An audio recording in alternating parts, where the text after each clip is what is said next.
This is The Speaking Show. I'm David Newman, and you're tuned in to the #1 podcast for speakers, consultants, and experts who want to speak more profitably.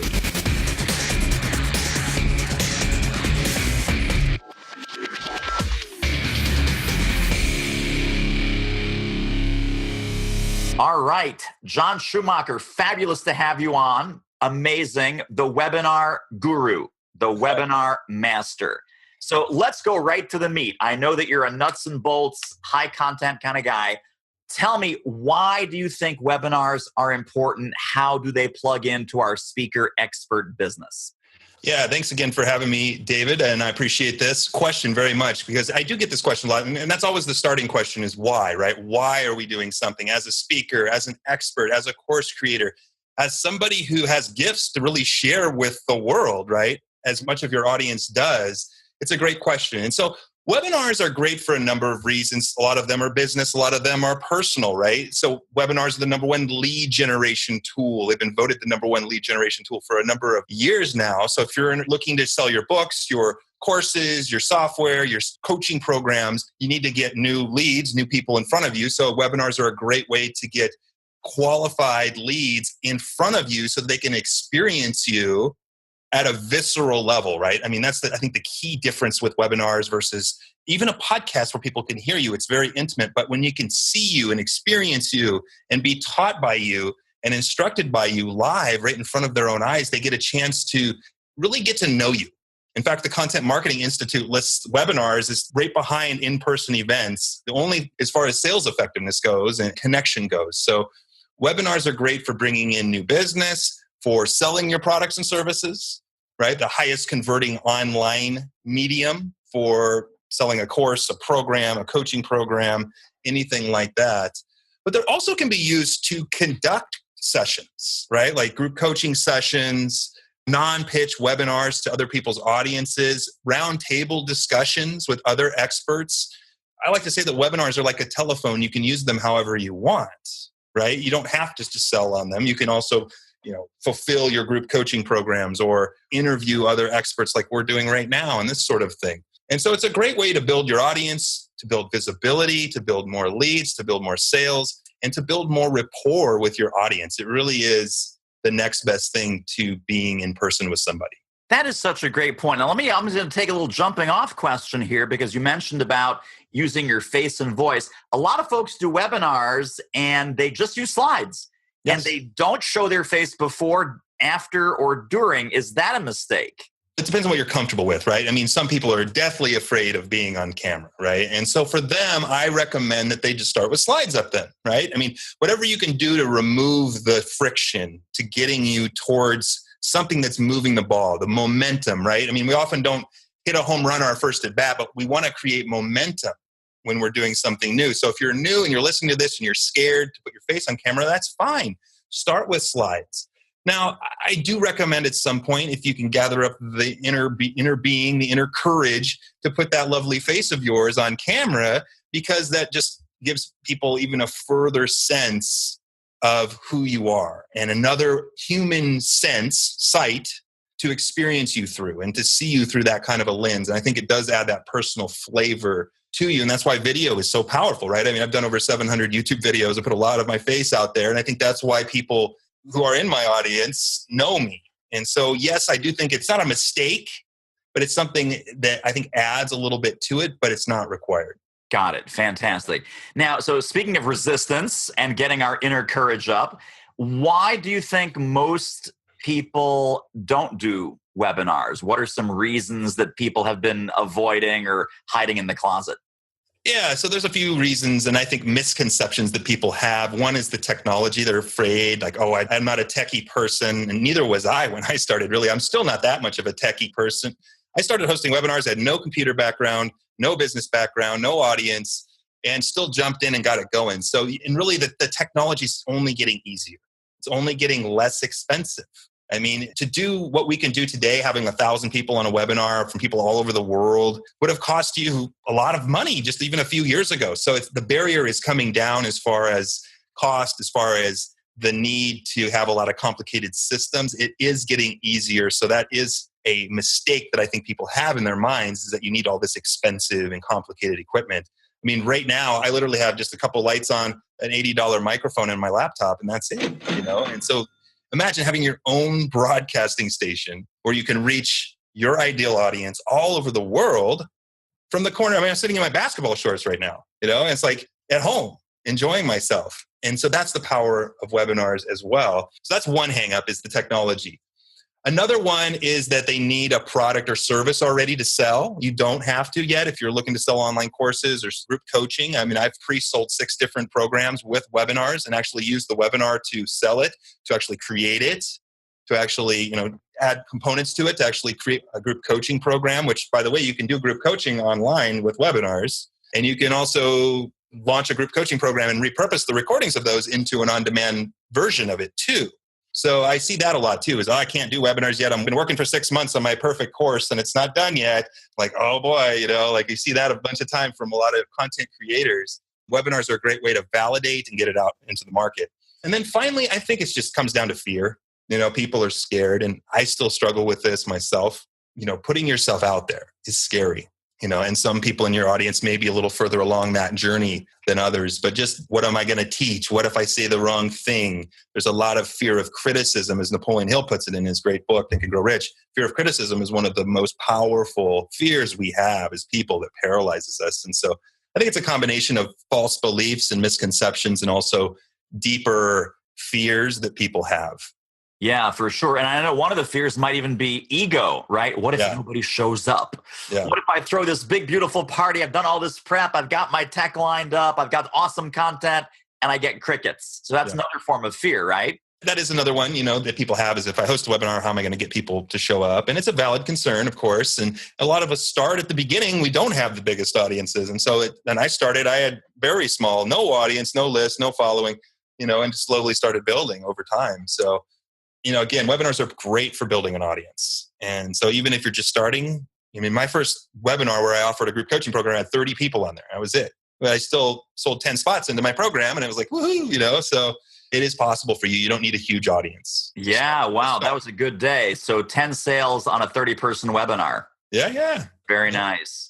So let's say now we're motivated. I can hear the rumbles of motivation and excitement of people getting into webinars. We start with the best intentions. We got our little webcam here. We've got, PowerPoint up and running. We've done some prep. We've gotten our initial 20, 30, 50, 100 people, whatever it might be, 6 people onto the webinar. What are the biggest mistakes that people like us are making when we're just starting out like that? Yeah, so a couple mistakes. If you're just starting and you have, no experience with the technology, I think one of the things I see a lot in Facebook groups or in other groups that I'm associated with webinars is that they don't practice. They don't practice the webinar software until like the day before, and then they fumble with it, and then they freak out and blame the platform. So practice is a key word for life. It's a key word for webinars, right? Practice. And they say 80% of success is just showing up, but I think 80% of success is showing up prepared, right? And so we want to prepare. So if you're just starting out, it's not overly complicated to set up, but there is some practice involved, just like if you're going to start a speaking career or creating a course or launching a book or a podcast. There's some initial practice and learning that go into that, and webinars are no different. And so I see this a lot. I slap my forehead. I see these like every week probably in these forums, like practice. Like, how do you go into something and not practice? So practice is a key word. That's a big mistake a lot of newbies make. Another one that people make, and I am terrible at this, you can tell I talk quickly and teach a lot of detail, too much detail sometimes, is that people get on, especially for an offer webinar, they get on a webinar and they just teach and teach and teach and teach and teach and teach and teach like 15 steps in a row. And people's heads spin off their neck and they leave more frustrated than when they actually came. Overteaching. Overteaching is a big mistake that I make all the time. So I'm actually going to have to redo, I think, one of my webinars because I just overdid it a little bit still. But anyway, the goal of a webinar, if you're offering something, is not to just teach a step-by-step process. This is a key word I want everybody to take home, or phrase. The goal of your webinar is not to teach the how, overteach the how. You're going to share some of the how, but the goal is to this. It's to teach away objections. People are going to have to, one, doing what you're teaching, and two, taking you up on your product or service if you're doing that kind of a webinar at the end. Because we need to understand our customer. We need to understand what objections they have to doing what we're showing them. If we don't address them, those objections will still linger. And then when it comes time for your offer to come down the pipeline, it's not going to tee it up quite as well. So, for example, in the webinar space, I'm a webinar trainer and coach. I've already mentioned it. The technology is too difficult. I can't do it. It's too expensive. And so I need to do a good job of teaching lower cost, simple solutions on my webinar so that I remove that barrier. My good friend, Adam Urbanski, I don't know if you know Adam, he talks about a webinar, and I like this analogy, as a bridge, right? So the people are here, which if everybody can't see me, is my left fist. And then they want to get to here, which is my right fist. They want to go from a place they're stuck to a place that they're unstuck and in pleasure, so to speak. And the webinar is simply the bridge between the two, So you need to remove the obstacles on that bridge to allow people to walk over to the other side. I think that's a good analogy for hosting any kind of an offer webinar. Yeah, for sure. So overteaching, not practicing, any other big mistakes? Yeah, I mean, there's a lot of them. Follow-up, I mean, is a huge one. I mean, if you're not following up effectively after your webinars, I mean, I would say as much as 50 to 80% of your sales come after the webinar. The webinar is simply a point of visibility. So if you are offering a course or a program, and that's kind of what I teach is the kind of the sales process of that, you're leaving a tremendous amount on the table. And then, John, when you say follow-up, you mean specifically email follow-up after the webinar event? Yeah, email's the biggest primary one. I like to also have phone numbers they can call me, text messages they can send me, those type of things as well. I'll do sometimes Facebook retargeting for those that have hit which might be a little advanced for the audience, but anybody who hits my live room or my sales page is retargeted with ads that follow up about the offer. Usually I'll do that if I'm doing a bigger webinar, not usually a smaller one, so that it's worth kind of the time. Those are high ROI retargeting ads. You can also follow up manually with people. So anybody who's speaking on my webinar and who is active, I'll download the chat and I'll actually have a manual follow-up with some of those people, as well as people who fill out a survey that I usually have on the thank you page of my webinar. Just going back half a step, because you said something that's magic and could be really gold for people. They can call you or text you after the webinar. Now, are you giving out your actual cell phone number or some other service or program, or how does that work that you're willing to give people your phone number and text number for questions? Yeah, so I'll use something like grasshopper.com for like an 800 number. So I have an 800 number that just forwards to my email. If someone leaves a message, I can follow up with them directly. Text, I have done my cell phone. I'm also looking at a service called textline.com where you can actually get a text message service without giving away your personal cell phone. So there are services out there that will allow you to have more direct follow-up. And I'm finding that the more I sell, because I'm now selling a course that's at like 1,000, 2,000 mark, right? It's not like 200 or less, like some people are selling. Sure. I'm finding that people obviously, and I think it's just human nature, want it it's a little more of a decision for them, right? And so they often want to reach out to somebody, right? And so I'm perfectly fine jumping on a quick call or a text message or whatever to answer those questions. I found with products that are lower, like I used to sell in the 200 to 500 mark, email usually will be more than enough. But sure, finding as you grow up a little bit in price point, you're going to need a little more. It's a little more of a decision for people. So we're going to move right from kindergarten to college to graduate school. Is PhD question, webinar sales, web ninja question. I'm guessing that you've closed some people on the phone. What is the call to action question, or what do you say once you've determined that the program would be a good fit for them and that you'd want them as a customer? What are the magic words typically that close the sale at the end of that call? Yeah, so I'm not overly pushy about things. So obviously I get on the call, I want to know what their objectives are for their business. So their goals, how would they know if they're succeeding at those goals? What would it mean to them? Those kind of things, right? Typical Alan Weiss sort of $1 million consulting framework for that. So, finding out what their goals are, what those goals mean to that person is valuable for you. And then all I do at the end, it's about usually a 30-minute call, is I'll say, okay, great. Well, I appreciate you sharing your goals with me. Do you have any questions about how I work with my clients or how I work with my students in the academy? So I just put it out there that way. And then they'll usually ask questions about price or what's involved. And in this case, I don't really send a proposal or anything, kind of like a one-on-one situation, but I answer those questions. I give them their options. And then I'll just ask them, when would you like to get started? If I can feel that they're interested, when would you like to get started? And if there's a special offer, there could be a certain deadline for that. If they're at their computer, I can walk right over to their computer and they can get it started right now. Otherwise, I usually will, if they need a few more moments to think about it, then obviously that's the case. But that's kind of how I structure it. Okay, brilliant. And then I'm curious, have you closed someone via text? Not yet. That's a newer addition that I'm adding. I'm guessing that's really close because it would be the same dialogue, just, question, answer. You kind of go through the consultative sales process. And, I guess even the benefit of text as opposed to the phone call, you text them the URL, right? Here's where to sign up. Dear Bob, glad that you made the decision to hop in. Here's the URL. Can't wait to see you inside the course. Yeah, that's something you do. So it's a newer thing I'm playing with, the text piece, the phone and the email follow-up and all of those things that I've been doing well, but it's mostly that. I think the point is just to give some options for them to reach out to you, especially if you're selling something higher ticket. Now, I was all over your website. And by the way, we're going to give the website and all your fabulous resources. I download your 9-page workbook. I got the blueprint. I got everything. You talk about 3 pivotal points with webinar marketing. How to get them to sign up, how to get them to show up, and then some smart strategies for selling. So let's talk about each step of that funnel because that's where people blow it, right? That's where I just got an email from I'm in your funnel. Here's where people blow it. Here's where your ROI goes totally down the chute. But before we get to that, let's talk about step 1. How do we get them to sign up? Right. So what I'm going to do is I want to talk about the 3 Ps of webinar traffic. Right? There's 3 Ps. This is a framework that I teach inside of my academy. It's personal traffic, partner traffic, and paid traffic. And those are really your 3 main sources for signups for your webinar. So your personal traffic are things like your email, right? Email list, email database is still the number 1 asset for people in 2016. It's still going to be in 2017 and 2018. That's the number 1 way.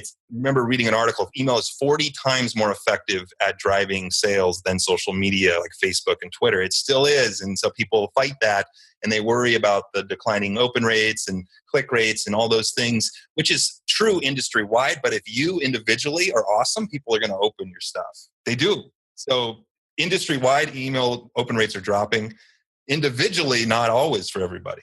So email's huge. Another one is social media, of course, Facebook, wherever your ideal customer could be. I'm a big fan of having a Facebook group. I have a Facebook group of about 900 people, I think, right now or something. That is another source for visibility for my webinars. And so I recommend some kind of a group where you can gather people up in a concentrated space in your industry is a good way to do it.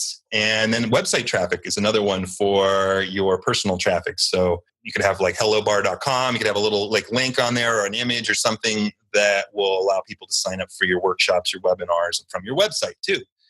So those are 3 ways you can use your personal assets. You don't have to pay anybody. You don't have to partner with anybody to use those. The second one is partner traffic. So like joint venturing, you can do what I call interviews with an opt-in, which is basically like an interview session with a group of people and everybody sort of shares that interview, that can be a little bit of a list build type of thing. But it's partnering with others who are in or around your industry, whose audience is a good fit for you. And so partnerships can be one of the best ways to grow quickly without spending a ton of money and time. And that's really one of the key ways I've been able to grow to this point has been with my friends, And then paid traffic is things like Facebook ads, YouTube ads, Google ads, Google Display Network, all of these advertising venues that you have to pay something, usually a social media or a search engine or some kind of thing like that, money to bring people in. And if you can master that one, you're really setting yourself up for the long run. It's not as easy as you think, though. I see a lot of newbies who have a new webinar, new offer, novice skills at Facebook targeting, blow a ton of money without much success. So retargeting is very effective. I'm a big fan of retargeting. So if you don't have a Facebook pixel on your website right now, which just builds an audience for you for free for 180 days, you're really missing one chance to get much lower cost webinar signups. So 2/3 of our audience, their heads just exploded. And 1/3 are feeling very happy because they go, yeah, I got that. I got that. I'm on that. I'm all over that, Jon. So that is the sign up. Now, let's talk about, because I think where people lose, I know you teach this and preach this, where people lose the ball game, and this is so sad because it's so avoidable, is you get a good number of signups, nobody shows up. How do you boost the show up rate? And that's an important one that a lot of newer people don't think of. Show up rates for live webinars are declining some. Again, it depends on you. Like industry-wide, it's probably 20%. That means 1 out of 5 show up live. Now, you can follow up with them via email, which is why follow-up is so key. But I usually get from my own internal webinars between 45 and 50% show-up rates because they know me. That's amazing. Because they know me, though. I've done over 200 webinars. A lot of them were like with me like 2 years ago, So like they just know, okay, Jon's doing a webinar, so that's part of it, right? But there's some strategies you can use, right? And so one of the strategies, the lowest hanging fruit, if you want to increase your show up rate, is to send your last email to sign up for your webinar 15 minutes before the webinar starts.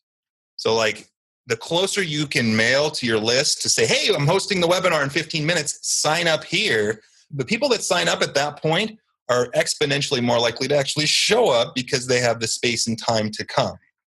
So they get a little less pre-framing on the front end, but they also show up live more effectively. I've shown this to increase my show up rate at least 5%, which can be significant for larger webinars.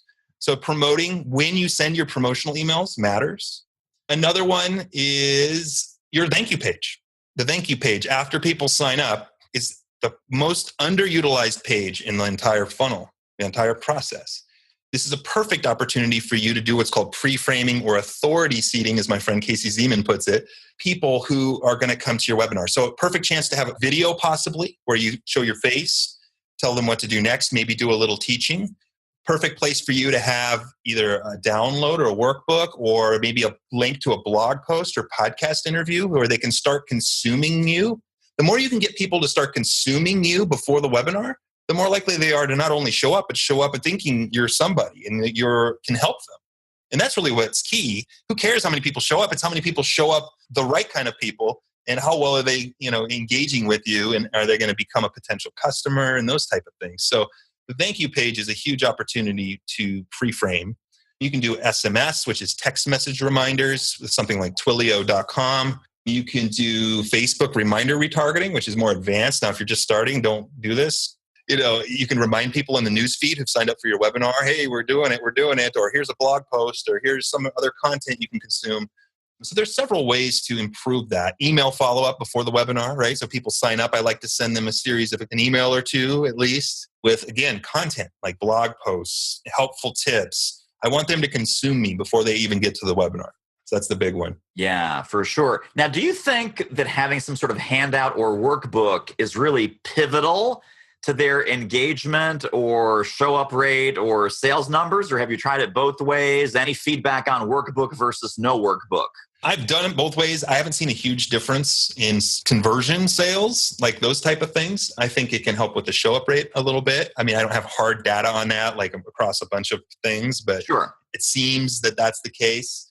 Having a survey on your thank you page can help with show up rates. I've seen that both in myself and with others that I network and work with, that having a survey that can answer a question or give them a score or something like that. Like, hey, how bad do you need this? Here 1 to 10. And then, I guess I need this, So that's actually helped several times with show up rates, which is interesting. Another win for the ask method, I guess. But anyway, yeah, those are some great ways to help get people there. Yeah, fantastic. So the $6,400 question, or $64,000, or depending how big your list is, maybe it's the $640,000 question. I wish. What can we do on a webinar to maximize our sales? Yes. So part of it is not over teaching the content. We already talked about that. So I call it the 3 wrongs, right? Most people get this wrong. The 3 wrongs are why they're not converting as well. The wrong content, the wrong offer, and the wrong follow-up, right? Those are the 3 reasons why most webinar sequences fall short. And we already talked about the wrong content, which is over teaching the how, failing to address key objections. Now, I say this with a thought process in mind.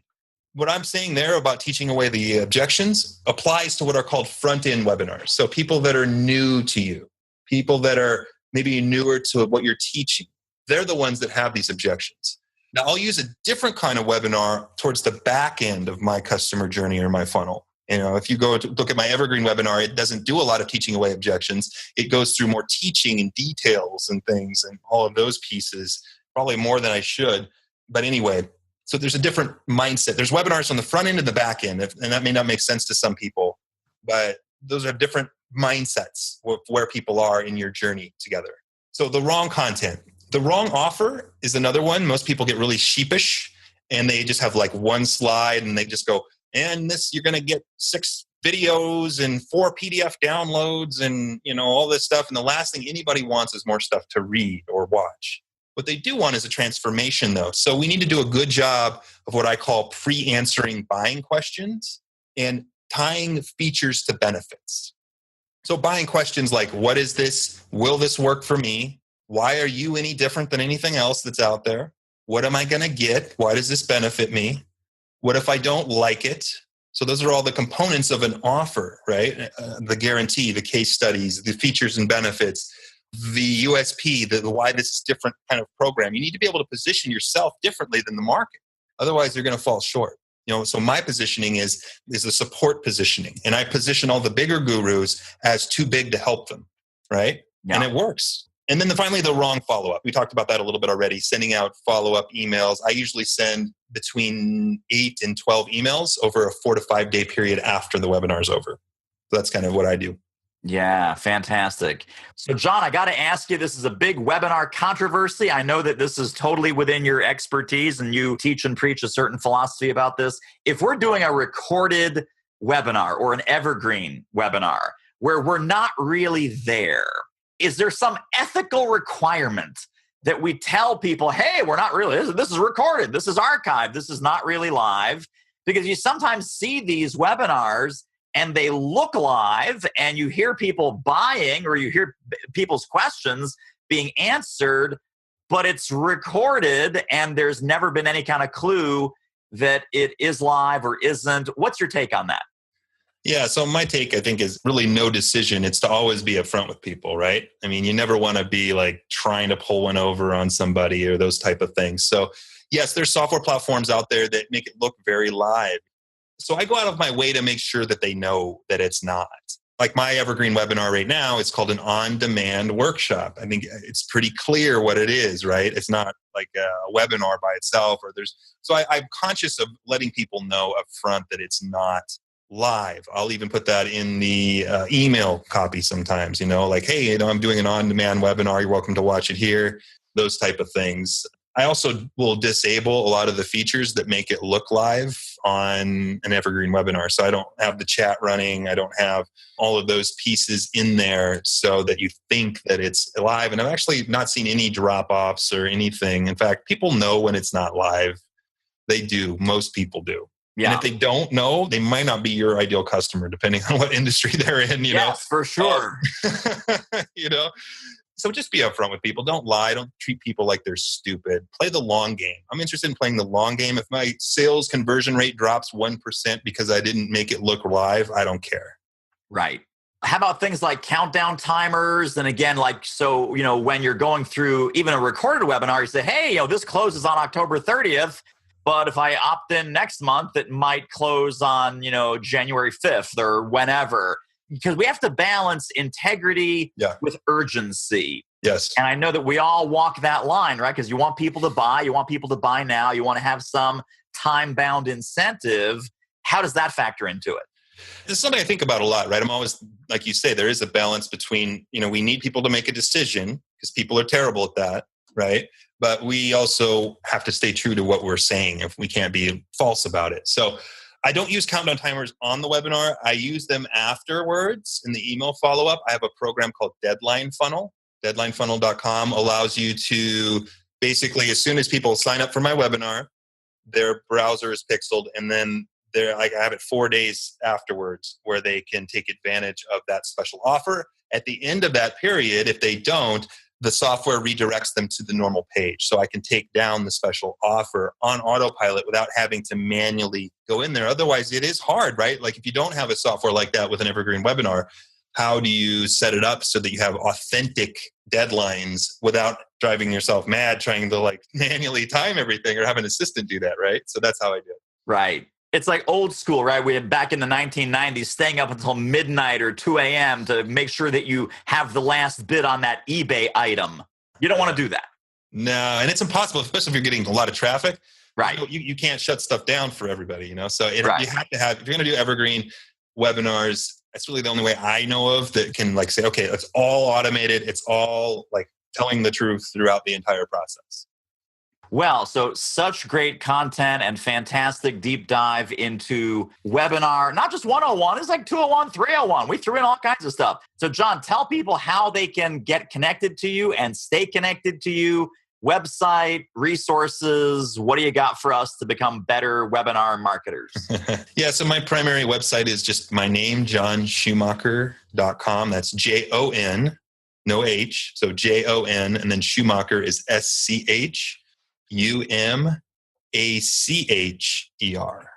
That's jonschumacher.com. I have tons of resources, guides, blog posts, webinar workshops you can watch on demand and those type of things over there. And that's my primary domain. My primary program is the Webinar Mastery Academy.com, which you can also find out more about over at jonschumacher.com.